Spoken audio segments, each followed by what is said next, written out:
बातमी लातूरातून. लातूर महानगरपालिकेच्या कचरा घोटाळा प्रकरणी मोठी अपडेट समोर येते. नियम धाब्यावर बसवून घनकचऱ्याचे कंत्राट खासगी कंपनीच्या घशात गेल्याचं समोर आलेलं आहे. 50 कोटीच्या बँक सॉल्व्हन्सी ऐवजी 4 कोटी 30 लाखांची बँक गॅरंटी लातूर शहर महानगरपालिकेच्या अधिकाऱ्यांकडून शासनाची दिशाभूल करण्यात आल्याची माहिती समोर येते.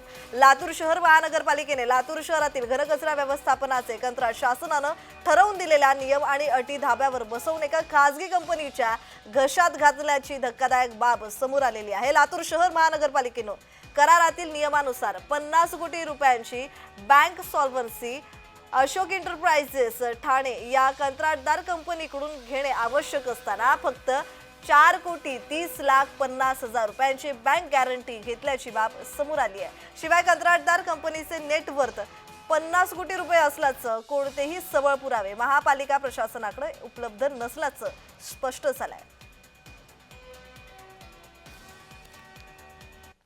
लातूर शहर महानगरपालिकेने ज्या खाजगी कंत्राटदार कंपनीला लातूर शहरातील घनकचरा व्यवस्थापनाचं कंत्राट लेखी कराराने सप्टेंबर 2024 मध्ये दिलेलं आहे, या कंपनीच्या माध्यमातून ज्या पद्धतीने लातूर शहरामधला कचराचं वर्गीकरण करणं आवश्यक होतं, हे वर्गीकरण होताना दिसत नाहीये आणि त्याची बिलं मात्र लातूर शहर महानगरपालिकेने कोट्यावधी रुपये बिले त्या ठिकाणी अदा केल्याचं सप्टेंबर आणि ऑक्टोबर या 2 महिन्यातील 48 दिवसांचं जे लातूर महानगरपालिकेने या खाजगी कंपनीला बिल अदा केलेलं आहे त्या बिलावरून स्पष्ट होते.